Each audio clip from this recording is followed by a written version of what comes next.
E aí, pessoal, tudo bem? Hoje eu começo com vocês aqui na página do CNPq, do Currículo Lattes, para me apresentar, né?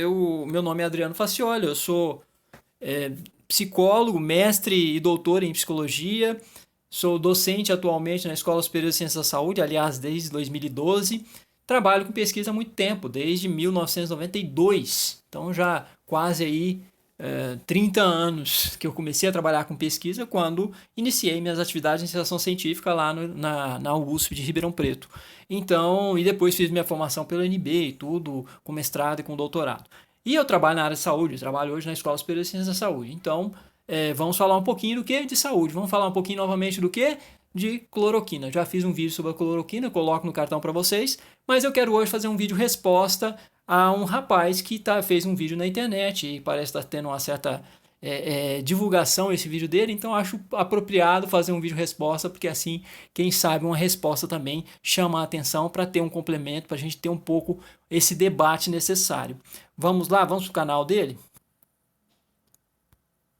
O rapaz é esse aqui, o nome dele é Fernando Conrado, ele tem aí um canal então no YouTube e ele faz um vídeo abismado, inconformado, revoltado que houve aquela retirada daquele artigo da revista The Lancet e com aquela retirada, os detalhes das investigações sobre a empresa que estava fornecendo os dados, deixou ele muito revoltado, ao ponto de como pode ter sido publicado esse artigo, as pessoas se baseiam nisso e muitas pesquisas deixam de ser feitas com a cloroquina, muitas pessoas estão morrendo e a coisa não é bem assim.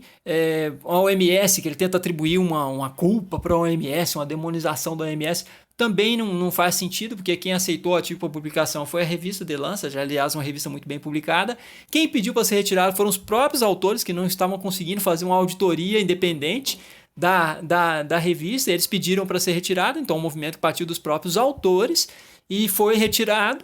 E a OMS não tem que aceitar ou não, porque que a OMS aceitou. Quem aceitou foi a The Lancet. A OMS é uma outra instituição, não tem nada a ver com aquela publicação em específico.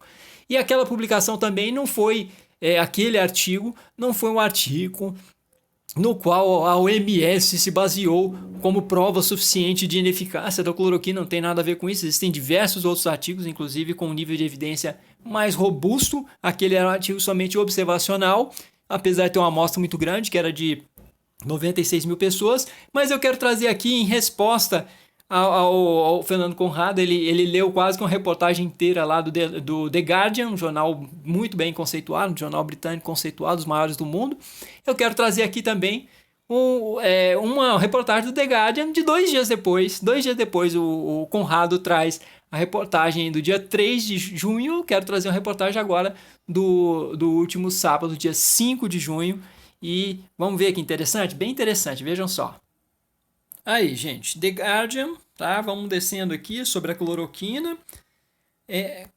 Hidroxicloroquina não cura a Covid, dizem os líderes, os coordenadores de um dos maiores estudos, aliás, o maior estudo já produzido até hoje sobre a cloroquina, aquele que se iniciou lá em março, foi feito com mais de 1.000 pacientes e depois isso até foi interrompido, porque logo se percebeu que a droga era inefetiva.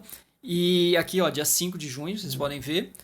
E aí, olha só como que a reportagem se inicia. Vou ler somente alguns trechos aqui com vocês.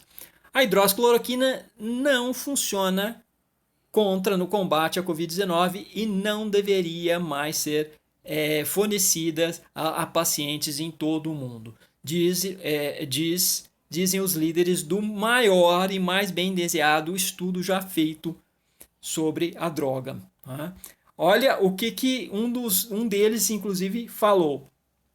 Se você for admitido em um hospital, não tome hidroxicloroquina, disse Martin Landry, que é, no caso, o investigador-chefe aí, do Recovery Trial e professor de Medicina e Epidemiologia na Universidade de Oxford.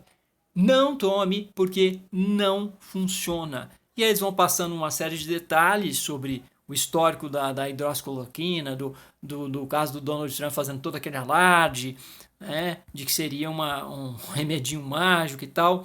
Mas o Landry ainda continua, né, então houve muito alarde e tudo, mas está na hora de parar. está na hora de parar com esse alarde todo.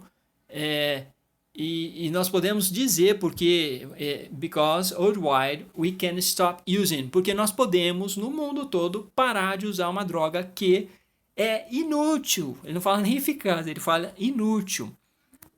E aí depois tem toda aquela questão da retirada do estudo da The Lancet, do artigo da The Lancet, e logo em seguida saem os resultados dessa pesquisa. Num primeiro momento, aquele estudo da The Lancet talvez tenha sido, eu não vou dizer que tenha sido, mas é um estudo observacional. Mas logo após aquele estudo da The Lancet, a publicação dele, a OMS resolveu paralisar com os estudos que ela estava fazendo, mas após esse novo estudo ela resolveu manter paralisado mesmo. Então, os estudos que a OMS iria continuar fazendo sobre a cloroquina vão continuar paralisados, porque não há mais motivo para se estudar uma droga que é inútil e que é esse filminho a gente já viu, né, aqui no Brasil com a fosfetanolamina. Não sei se vocês se lembram, inclusive Bolsonaro alardeou muito que seria a pílula da cura do câncer e fez até projeto de lei e tudo para que o governo se antecipasse a utilização da fosfetanolamina em relação a outras drogas que estavam na fila, que até tinham mais evidência para elas. Para pesquisar a fosfetanolamina foram investidos milhões de reais. Na época eu lembro que foi um orçamento de mais ou menos 10 milhões de reais para ir atrás e tentar pesquisar, e de fato foi pesquisado a eficácia da fosfetanolamina e foi provado depois que ela é uma droga também ineficaz. Então não é a primeira vez que os bolsonaristas fazem isso, de alardear alguma droga como se fosse uma panaceia, um medicamento mágico, e ele depois se provar como ineficaz e ficarem negando as evidências mesmo após essas evidências serem produzidas pelo meio científico de forma reiterada, que é o caso da cloroquina. Então fica aí para vocês, fiquem à vontade para ler toda a reportagem depois, tá? Foram 1.500, um total de 1.500 participantes foram randomizados, né? 3.000 foram randomizados para receber somente o cuidado normal, né? Enquanto que os outros foram para o grupo experimental. E de fato se percebeu que não tinha diferença estatisticamente significante entre o tratamento sem cloroquina do tratamento com cloroquina. Aí temos aqui também um outro professor da Universidade de Oxford, né? E aí, no caso, aquilo que eu falei para vocês, de que os estudos da OMS que estavam paralisados iriam ser retomados depois dessa retirada do paper da The Lancet, agora vão continuar paralisados porque tem mais uma evidência. E aí, no caso, o Peter Harvey, ele coloca assim, né, no final, né, a frase final dessa reportagem.